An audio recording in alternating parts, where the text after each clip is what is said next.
മാന്യപ്രേക്ഷകർക്ക് എൻ്റെ പ്രണാമം.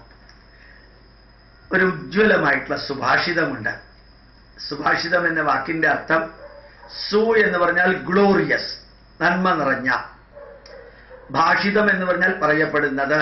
സുഭാഷിതം എന്ന് പറഞ്ഞാൽ നന്മ നിറഞ്ഞ സന്ദേശങ്ങൾ നൽകുന്നത്. ആ സുഭാഷിതം ഈ രീതിയിലാണ്. നിങ്ങളിൽ ചിലരെങ്കിലും അത് കേട്ട് കാണും. അമന്ത്രമക്ഷരം നാസ്തി, അമന്ത്രം അക്ഷരം ന അസ്തി. മന്ത്രമാക്കാൻ പറ്റാത്തതായിട്ടുള്ള ഒരു അക്ഷരവുമില്ല. എല്ലാ അക്ഷരങ്ങളെയും നമുക്ക് മന്ത്രമാക്കി മാറ്റാൻ സാധിക്കും. 51 അക്ഷരമോ 52 അക്ഷരമോ എത്രയും ആയിക്കൊള്ളട്ടെ, അതിനെ ഉപയോഗിച്ച് നമുക്ക് മന്ത്രങ്ങൾ എഴുതാൻ സാധിക്കും. അമന്ത്രം അക്ഷരം നാസ്തി. ഒരക്ഷരവും മാറ്റി നിർത്തണമെന്ന് ഒരു സന്യാസിയും ഋഷിയും വേദപണ്ഡിതനും വേദരചയിതാവും പറയില്ല. ഏത് അക്ഷരം വേണമെങ്കിലും ഉപയോഗിച്ചോളാം. ഏത് അക്ഷരം വേണമെങ്കിൽ ഉപയോഗിച്ച്, ഏത് വാക്കുകൾ വേണമെങ്കിൽ ഉപയോഗിച്ച്, ഏത് വരികൾ വേണമെങ്കിലും എഴുതി, ഏത് സന്ദേശം വേണമെങ്കിലും കൊടുക്കാൻ എല്ലാവർക്കും സ്വാതന്ത്ര്യമുണ്ട് ഈ ലോകത്തിലെ. അമന്ത്രം അക്ഷരം നാസ്തി, നാസ്തി മൂലം അനൗഷധം.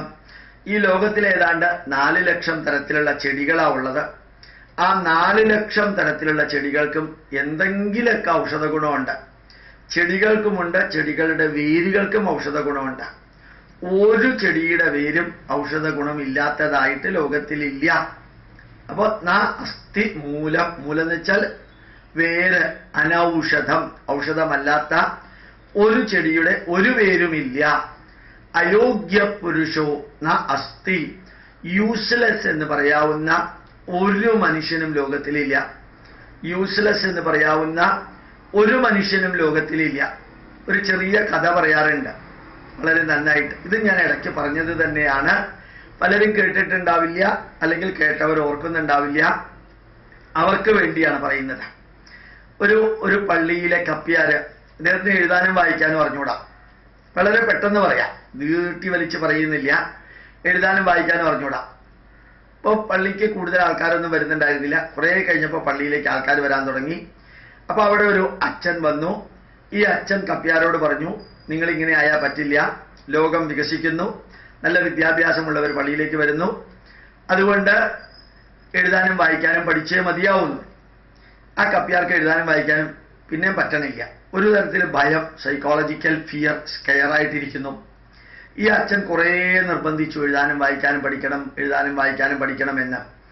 പക്ഷേ ഈ കപ്പ്യാര് നല്ല മനുഷ്യനാണ്, ആൾക്ക് എഴുതാനും വായിക്കാനും പറ്റണില്ല.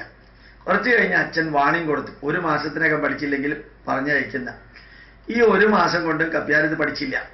ആ അച്ഛൻ കപ്പ്യാരെ പറഞ്ഞയക്കുന്ന സമയത്ത് കുറച്ച് പൈസയും കൈ കൊടുത്തു, എങ്ങനെയെങ്കിലും എവിടെയെങ്കിലും പോയിട്ട് ജീവിക്കാൻ പറഞ്ഞ.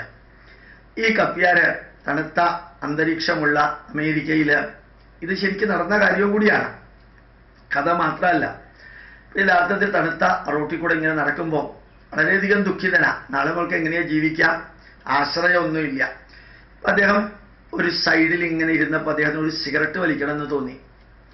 ഞാൻ കടകളിൽ മുഴുവൻ അന്വേഷിച്ചു, ഒരു സ്ഥലത്തും സിഗരറ്റ് ഇല്ല. ഇതിന് വളരെ ദുഃഖം തോന്നി, ഒരു സ്ഥലത്തും സിഗരറ്റ് ഇല്ലല്ലോ. അദ്ദേഹം അതിങ്ങനെ ആലോചിച്ചുകൊണ്ട് കുറേ നേരം ഇരുന്നു. കുറച്ച് കഴിഞ്ഞപ്പോൾ അദ്ദേഹത്തിനൊരു ആശയം തോന്നി.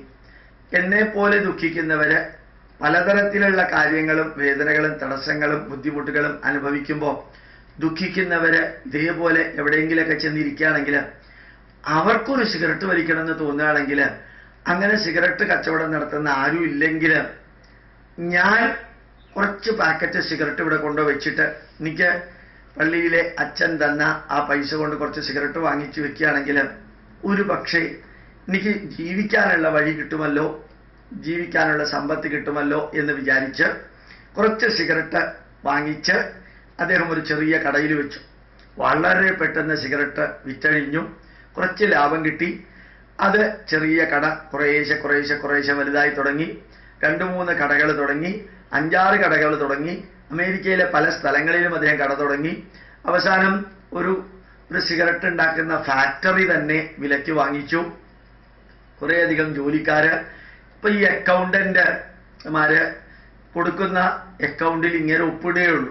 അങ്ങേര് ആ തംസ് ഇങ്ങനെ വെച്ചിട്ട് വിരലടയാളം പതിക്കലേ ഉള്ളൂ. അവസാനം ചീഫ് അക്കൗണ്ടന്റും മാനേജിംഗ് ഡയറക്ടറും ഇദ്ദേഹത്തിനോട് പറഞ്ഞു, എഴുതാനും വായിക്കാനും പഠിച്ചില്ലെങ്കിൽ നിങ്ങളെല്ലാവരും പറ്റിക്കും, അതുകൊണ്ട് എഴുതാനും വായിക്കാനും പഠിക്കണം എന്ന് പറഞ്ഞു.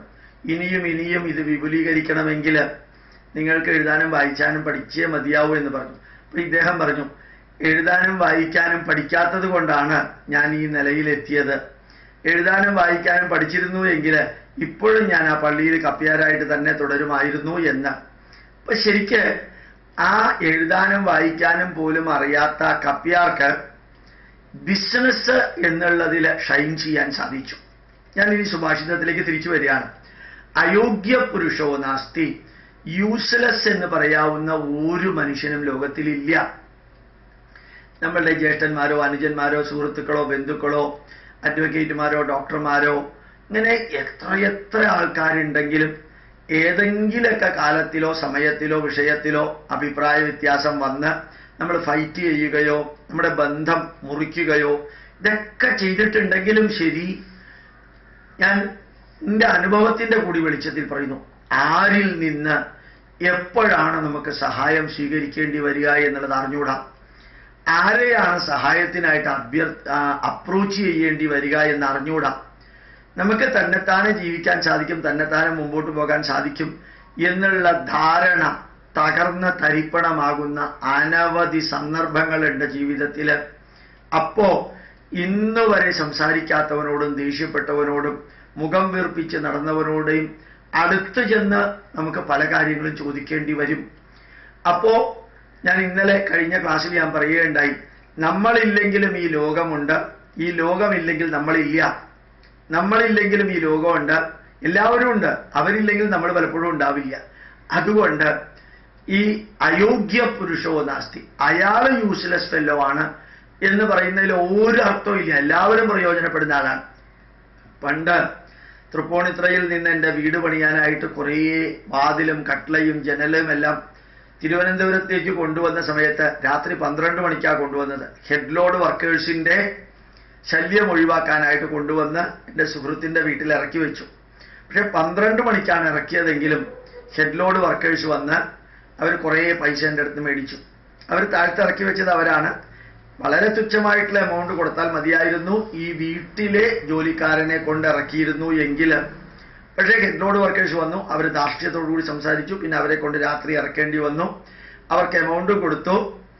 പിന്നെ ആ ഇറക്കിയ വ്യക്തിയോട് ഞാൻ കുറച്ച് കയർത്ത് സംസാരിച്ചു, വളരെ ദേഷ്യത്തിൽ സംസാരിക്കേണ്ടായി. കുറേ കാലം കഴിഞ്ഞു, 3-4 വർഷം കഴിഞ്ഞ് ഞാനും എൻ്റെ കുടുംബവും സ്കൂട്ടറിൽ പോകുമ്പോൾ തിരുവനന്തപുരത്ത് കിള്ളിപ്പാലത്തുള്ള PRS ഹോസ്പിറ്റലിന്റെ മുമ്പിൽ ഞങ്ങൾ സ്കൂട്ടറിൽ ഇങ്ങനെ പോയിക്കൊണ്ടിരിക്കുമ്പോൾ ഒരു സ്ത്രീ വെജിറ്റബിളും കൊണ്ടുവന്ന് പെട്ടെന്ന് അങ്ങോട്ട് ക്രോസ് ചെയ്തു. എൻ്റെ സ്കൂട്ടർ ആ സ്ത്രീയിലിടിച്ചു. അവരും തെറിച്ചുപോയി, ഞാനും തെറിച്ചുപോയി, എൻ്റെ വൈഫും തെറിച്ചുപോയി. പെട്ടെന്ന് മുമ്പിൽ വന്നത് അന്ന് ആ ഹെഡ് ലോഡ് വർക്കറുമായിട്ട് ഞാൻ കയർത്ത് രാത്രി വളരെ മോശമായിട്ട് ഞാൻ പെരുമാറിയ ആ വ്യക്തിയായിരുന്നു മുമ്പിലുണ്ടായിരുന്നത്. അയാൾ അല്പം മദ്യപിച്ചിട്ടും ഉണ്ടായിരുന്നു. അയാള് ഉടനെ ചെയ്തത് എന്താന്ന് വെച്ച് കഴിഞ്ഞാൽ, സാർ ഇതൊന്നും പേടിക്കണ്ട, ഞാനുണ്ട് എന്ന് പറഞ്ഞിട്ട് എന്നെയും വൈഫിനെയും PRS ഹോസ്പിറ്റലിലാക്കി. ആ സ്ത്രീക്ക് ഒരു 10-200 രൂപ അയാളുടെ കയ്യിൽ നിന്ന് കൊടുത്തു. ഉടനെ അയാൾ അടുത്ത കടയിൽ ചെന്ന് ഒരു വൈറ്റ് പേപ്പർ വാങ്ങിച്ച് ഒരു പേനയും വാങ്ങിച്ച് ഇയാൾ അതിലെഴുതി, ഈ ഹെഡ് ലോഡ് വർക്കർ എഴുതി, സാർ എനിക്ക് 200 രൂപ തന്നു, എനിക്ക് വേറെ കംപ്ലൈന്റ് ഒന്നുമില്ല, എൻ്റെ ശരീരത്തിന് വേറെ ഒരു പ്രശ്നവുമില്ല, മുറിവൊന്നുമില്ല, ഒരു ചതവുള്ള സ്ഥലത്ത് പുരട്ടാനുള്ള മരുന്നും സാർ മേടിച്ചു തന്നു എന്ന് പറഞ്ഞ് ഇയാൾ മരുന്നും മേടിച്ചു കൊടുത്ത് എല്ലാം എഴുതി ആ സ്ത്രീയെ കൊണ്ട് ഒപ്പിടിച്ചു. 2 സാക്ഷികളെ കൊണ്ടും ഒപ്പിടിച്ചു. സാക്ഷികളുടെ ലാൻഡ് നമ്പർ അതും എഴുതി. അന്ന് മൊബൈൽ ഫോൺ അത്രയും സാധാരണക്കാരുടെ അടുത്ത് പ്രാബല്യത്തിൽ വന്നിട്ടില്ല. അപ്പൊ ഇയാളെല്ലാം കഴിഞ്ഞു. ഈ ആശുപത്രിക്കകത്ത് വന്ന് ഞങ്ങളെ 2 പേരെ നോക്കി. ഞങ്ങൾക്ക് വലിയ പ്രോബ്ലം ഇല്ല. അയാൾ പറഞ്ഞു, സാറേ ഞാൻ 210 രൂപയുടെ ചെലവ് 200 രൂപ സ്ത്രീക്ക് കൊടുത്തു, ഇനി അവർ കംപ്ലൈന്റ് ചെയ്യാതിരിക്കാൻ. പിന്നെ ഒരു 10 രൂപയുടെ മരുന്നും എല്ലാം കൂടി വാങ്ങിച്ചു കൊടുത്തു. ഞാൻ ഉടനെ ആ പൈസ കൊടുത്തു. അദ്ദേഹം പറഞ്ഞു, സാറേ ഇതൊക്കെ അങ്ങനെ സോൾവ് ചെയ്യേണ്ടതാ, പിന്നത്തേക്കെന്ന് പറഞ്ഞ് വെക്കേണ്ടതല്ല, ഞാൻ പോട്ടെ എന്ന് പറഞ്ഞ് പോവുകയും ചെയ്തു. അപ്പം ഞാൻ ആലോചിച്ചു, ഞാൻ വഴക്കിട്ട് ആ വ്യക്തി അല്പം മദ്യപിച്ചിട്ടുണ്ടെങ്കിൽ പോലും ചെയ്യാനുള്ള കാര്യങ്ങളെല്ലാം എനിക്ക് വേണ്ടി ചെയ്തു. ഞങ്ങളെ ആശുപത്രിയിലാക്കിയത് പോലും അങ്ങനെയാണ്. അപ്പൊ ശരിക്ക് അയോഗ്യ പുരുഷോ നാസ്തി യോജക തത്ര ദുർലഭ. ഇവരെ ഒന്ന് കോർഡിനേറ്റ് ചെയ്യാനുള്ള ആൾക്കാരായില്ലാത്തത്. ആരെ കോർഡിനേറ്റ് ചെയ്യാൻ? കറക്റ്റായിട്ടുള്ള അക്ഷരങ്ങൾ ഉപയോഗിച്ച്, കറക്റ്റായിട്ടുള്ള വാക്കുകൾ എഴുതി, കറക്റ്റായിട്ടുള്ള വരികൾ എഴുതി മന്ത്രമാക്കി മാറ്റാനുള്ളവരില്ല. കറക്റ്റായിട്ടുള്ള വേരുകളെടുത്ത് കറക്റ്റായിട്ടുള്ള മരുന്നുകൾ ഉണ്ടാക്കി ആ മരുന്നിന്റെ കോമ്പിനേഷൻ ഉണ്ടാക്കാൻ അറിയുന്നവരില്ല. യോജകന്മാർ, കോർഡിനേറ്റേഴ്സ്, അതാണ് ഇല്ലാത്തത്. അപ്പോ അക്ഷരങ്ങൾ ചേർത്ത് മന്ത്രങ്ങളാക്കി മാറ്റാനുള്ള ആൾക്കാരുടെ എണ്ണം കുറവാണ്. വേരുകളും ചെടികളുടെ ഭാഗങ്ങളും ചേർത്ത് മരുന്നുണ്ടാക്കാൻ കഴിവുള്ളവരുടെ എണ്ണം കുറവാണ്. ഓരോ വ്യക്തിയുടെയും കഴിവുകൾ വ്യക്തമായിട്ട് തിരിച്ചറിഞ്ഞ് അവരവർക്ക് പറ്റിയ വിധത്തിലുള്ള ജോലി കൊടുത്ത് നല്ല എഫിഷ്യന്റ് ആയിട്ട് മുമ്പോട്ട് കൊണ്ടുപോകാൻ സാധിക്കുന്ന മാനേജർമാരും കോർഡിനേറ്ററുമാണ് ഇല്ലാത്തത്. അപ്പോ നമുക്ക് ഈ മൂന്നെണ്ണത്തിൽ ഏതിനെങ്കിലുമൊക്കെ യോജിപ്പിക്കാൻ സാധിക്കുകയാണെങ്കിൽ ഈ യൂസ്ലെസ് എന്ന് പറയുന്ന വ്യക്തികൾ ലോകത്തിലില്ല. എല്ലാം യൂസ്ഡ് ലെസ്സാണ്. യൂസ്ലെസ് അല്ല, യൂസ്ഡ് ലെസ്സാണ്. അവരെ കറക്റ്റായിട്ട് ഉപയോഗിക്കുകയാണെങ്കിൽ നമുക്ക് നമ്മുടെ ജീവിതത്തെയും നമ്മളുടെ ചുറ്റുപാടുകളെയും എല്ലാം നമുക്ക് അനുകൂലമാക്കി മാറ്റാൻ സാധിക്കും. ഈ സുഭാഷിതം ഒന്നുകൂടി പറയാം. അമന്ത്രം അക്ഷരം നാസ്തി ന അസ്തി മൂലമനൌഷധം അയോഗ്യ പുരുഷോ നാസ്തി യോജക തത്ര ദുർലഭ. മന്ത്രമാക്കാൻ പറ്റാത്ത അക്ഷരങ്ങളില്ല, മരുന്നാക്കാൻ പറ്റാത്ത വേരുകളില്ല, ഉപയോഗിക്കാൻ പറ്റാത്ത മനുഷ്യരില്ല.